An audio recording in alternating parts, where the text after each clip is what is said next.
Olá, pessoal. Como vocês estão? Meu nome é Bruno Sankey e, como eu disse a vocês, uma vez a cada 2 semanas eu estarei trazendo aqui no YouTube um vídeo sobre psicologia. Neste vídeo, nós estaremos estudando sobre linguagem e eu vou falar também um pouco sobre morfologia. Eu já peço a você que deixe o seu like no vídeo, se inscreva no canal caso você não seja inscrito e ative o sininho a fim de receber novas notificações. Então, nós vamos estar considerando, a partir deste vídeo, a psicologia da linguagem. Nós precisamos, então, lidar com a questão: o que é linguagem? Vou dar aqui uma definição de linguagem. A linguagem é um sistema de símbolos e regras que nos torna capazes de nos comunicar. Então, vamos lá? A linguagem é um sistema de símbolos e regras que nos torna capazes de nos comunicar. Tá, vamos entender essa definição aqui. Tem 3 elementos. A linguagem é, primeiro, um sistema de símbolos. Segundo, um sistema de regras. Terceiro, uma forma de nos comunicar. Então, existem 3 elementos que são essenciais para que eu considere uma coisa como linguagem. Precisa ter um sistema de símbolos, um sistema de regras e comunicação. Vamos considerar cada um desses 3 elementos. Primeiro, um sistema de símbolos. Símbolos são palavras escritas ou faladas que carregam significado. Então, o que é símbolo? Palavras escritas ou faladas que vinculam, que carregam significados. Por exemplo, a palavra cachorro é uma palavra que você pode escrever ou você pode falar e que carrega um significado que quer se referir a um determinado tipo de animal. Segundo ponto, a linguagem envolve regras. O que são regras? Princípios para a formação de sentenças, de frases, de orações. Por exemplo, o cachorro está bebendo água. Quando eu uso essa expressão, eu estou usando um sujeito, o cachorro, uma locução verbal, está bebendo, e um predicado, que é a água. Então eu tenho sujeito, verbo, predicado. Essa ordem de palavras, sujeito, verbo e predicado, é definida pela gramática, pelas regras da gramática. Então, uma linguagem precisa ter uma gramática que dite como as palavras devem ser ordenadas, em que ordem as palavras devem aparecer. Se eu mudo a ordem, a frase pode perder o sentido. Bebendo água está o cachorro. Assim até faz algum sentido, né? Mas, por exemplo, está cachorro bebendo água. Água está bebendo cachorro. Se eu colocar água está bebendo cachorro, vai ficar estranho. Parece que é a água que está bebendo o cachorro. Por isso que a gente tem regras para formar sentenças. Então, uma língua ela tem regras. E terceiro, serve para a comunicação. Então, a linguagem ela serve para eu comunicar-me com o outro. Então, considerando esses 3 elementos que uma linguagem precisa ter, a gente pode entender coisas que não são linguagem. Porque tem um só desses elementos, por exemplo. Vamos dar um exemplo. Considere 2 animais. Esses animais emitem sons ou fazem algum tipo de dança para se comunicar. Vamos pensar as abelhas. As abelhas, né, para comunicar onde está o pólen, a flor, elas fazem uma dancinha, né, e essa dancinha comunica para as demais abelhas o caminho até a próxima flor. Isso é linguagem? Não. Por que não é linguagem? Porque não tem gramática e porque não tem palavras com significado. Tem comunicação, mas não tem símbolos e regras. Então, uma linguagem, ela precisa ter palavras e ela precisa ter gramática e comunicação. Se não tiver uma dessas 3 coisas, não é linguagem. Por isso não existe linguagem privada. O que é linguagem privada? Vamos supor, eu crio uma língua aqui para falar comigo mesmo.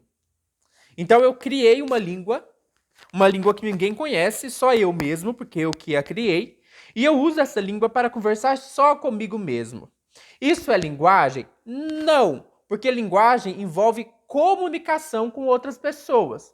Então, nesse sentido, parece que até onde a gente sabe, só os humanos têm uma linguagem, porque só os humanos têm símbolos, regras e comunicação. Comunicação por si só não é suficiente para a gente designar algo como uma linguagem. Para que haja linguagem é preciso símbolos, regras, comunicação. Esses 3 elementos. Se tiver faltando um desses elementos, a gente não chama de linguagem. Tá, então vamos lá. Quando eu quero estudar os símbolos, regras e comunicação, eu posso distinguir áreas de estudo sobre a linguagem. Vamos considerar a questão dos símbolos. Então, o que são símbolos? Palavras escritas ou faladas. Como que eu estudo as palavras escritas? Por meio de uma coisa chamada morfologia. A morfologia estuda as palavras escritas, como essas palavras se formaram, quais são os componentes dessas palavras. Então, a morfologia lida com as palavras escritas. Também tem a palavra falada, ou seja, emite um som. Aí eu tenho a fonética e a fonologia. A fonética estuda os sons das palavras. Já a fonologia estuda como esses sons são usados na linguagem. E por fim, nós temos que palavras carregam significados. Quem estuda os significados é uma área que a gente chama de semântica. A semântica estuda os significados das palavras. Ok, então a gente considerou os símbolos. Qual que é a segunda coisa que uma linguagem tem que ter? Regras. Quem estuda as regras? A sintaxe. A sintaxe é a área da linguística que estuda as regras de ordenação das palavras. Ok. Tem uma terceira coisa. A linguagem envolve comunicação. A linguagem envolve comunicação. Quem estuda o uso da linguagem para se comunicar? A pragmática. A pragmática é a área da linguagem que estuda o uso da linguagem. Então, nós temos 6 áreas de estudos ligadas à linguística. Primeiro, a semântica, que é o estudo do significado. Segundo, a sintaxe, que é o estudo das regras de ordenação das palavras. Terceiro, a morfologia, que é o estudo das palavras e sua formação. Quarto, a pragmática, que é o estudo do uso da linguagem. Quinto, a fonética, que é o estudo dos sons em si mesmos. E sexto, a fonologia, que é o estudo de como os sons são usados na linguagem. Neste vídeo, em outros vídeos a gente vai lidar com esses outros termos, mas neste vídeo vamos falar um pouquinho sobre a morfologia, para a gente finalizar. E depois, para a gente finalizar mesmo, sobre o dicionário mental. Então, rapidinho aqui. Primeiro, morfologia. A morfologia, ela estuda as palavras e suas formações. E aí eu posso distinguir 2 tipos de morfologia. Existe a morfologia flexional e a morfologia derivacional. O que é a morfologia flexional? A morfologia flexional lida com mudanças em uma palavra que não altera seu significado básico. E a morfologia derivacional lida com mudanças em uma palavra que altera seu significado básico. Vamos considerar então a morfologia flexional. Mudanças em uma palavra que não alteram seu significado básico. E a gente tem 2 tipos, a pluralização e a tensão verbal. O que é a pluralização? É quando eu pego uma palavra e coloco ela no plural. Uma palavra que estava no singular, por exemplo, casa, e eu coloco ela no plural, casas. Veja que houve uma mudança na forma da palavra, casa e casas. Mas o significado da palavra é o mesmo, se refere a uma casa ou mais de uma casa se estiver no plural. Então a pluralização, ela muda a morfologia da palavra, mas ela não muda o seu significado básico. Outra mudança, tensão verbal. Por exemplo, eu gravo vídeos. Eu gravei vídeos. Então, gravo e gravei é uma mudança na palavra, mas é uma mudança só de tempo verbal. O significado da palavra, que é o verbo gravar, continua o mesmo. Então, a morfologia flexional lida com essas mudanças na palavra, que são flexões. Então, toda vez que uma palavra muda para ficar no plural, ou toda vez que uma palavra muda para ficar em um tempo verbal diferente, a gente chama isso de flexão. Eu estou flexionando a palavra. Já existe um outro tipo de mudança que é a mudança derivacional, quando uma palavra deriva de outra. Então, por exemplo, eu tenho o verbo desenvolver e dele deriva a palavra desenvolvimento. Perceba, já não é mais uma palavra que continuou no seu tipo, no seu caso, por exemplo, é um verbo que continua verbo, mas só mudou o tempo verbal. Também não é uma palavra que é substantivo e continua substantivo e só mudou o número do singular para o plural, mas é uma palavra que é um verbo e desse verbo deriva um substantivo que é desenvolvimento. Quando acontece esse tipo de derivação, a gente chama isso de morfologia derivacional. Tá. Vamos definir agora qual que é a menor unidade da linguagem. A menor unidade da linguagem é a palavra. O que é a palavra? A palavra é a menor unidade gramatical que pode sustentar um dito completo e que é separado por espaços na linguagem escrita. Primeiro, a palavra ela deve sustentar um dito completo. Então, um trecho de uma palavra, por exemplo, andando, ando, o finalzinho ando, não forma uma palavra. Por que o finalzinho ando não forma uma palavra? Porque ando sozinho não tem significado por si mesmo. Então a palavra ela tem que ter significado nela mesma para ser considerada uma palavra. Por isso a palavra cachorro tem um significado nela mesma. Então a menor unidade que tiver significado, a gente chama de palavra. Se for uma unidade ainda menor e não tiver significado, aí não é palavra. Ok. Quando eu escrevo, eu separo as palavras por um espaço. Então, uma forma de eu identificar que uma palavra é diferente de outra é olhar para a escrita. Se ao escrevê-la, eu tenho que separar ela por espaço de uma outra palavra, então eu sei que aqui tem uma palavra, aqui tem outra palavra. E aí a gente pode considerar a palavra em dois aspectos, em seus níveis, ou a gente pode também considerar a palavra em seus morfemas. Vamos considerar primeiro em seus níveis. A palavra ela pode ser decomposta. Então eu tenho uma palavra, cachorro. Eu posso decompor essa palavra em sílabas, 3 sílabas. Cachorro. Eu também posso decompor essa palavra nos seus fonemas, nos seus sons. Então eu tenho o som do C, eu tenho o som do A, eu tenho o som do A, eu tenho o som do O. Então, esses sons menores eu chamo de fonemas. Então, a palavra ela é formada por sílabas que são formadas por fonemas. Então, um conjunto de fonemas forma uma sílaba. Então, B-A, ba. Então, forma a sílaba ba. E um conjunto de sílabas forma uma palavra, por exemplo, babá. Ok.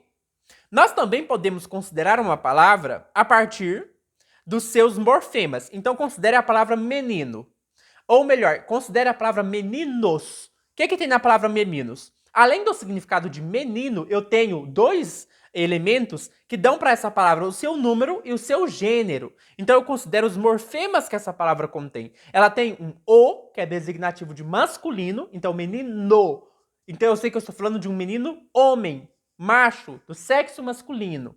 Menino ou do gênero masculino, seria mais adequado dizer assim.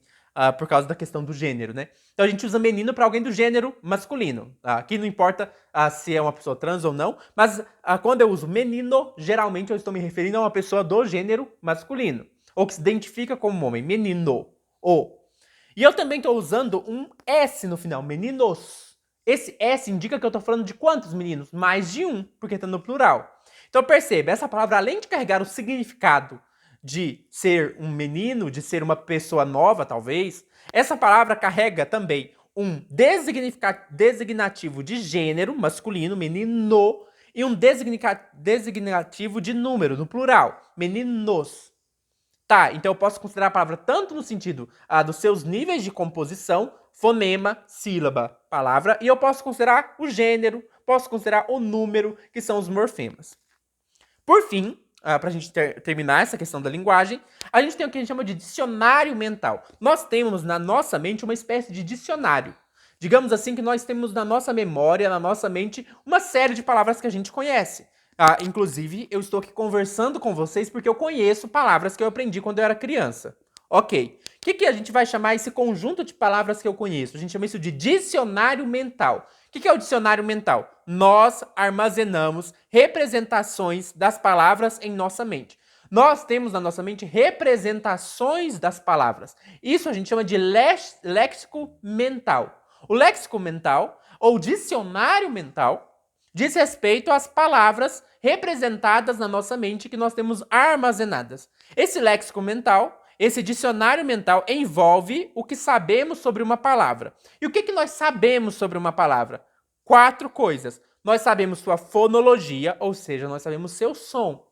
Nós sabemos sua semântica, nós sabemos seu significado. Eu sei, por exemplo, que a palavra garrafa tem um som, garrafa, que sai da minha boca, e eu sei que ela se refere a um significado que é dizer respeito a um objeto desse tipo.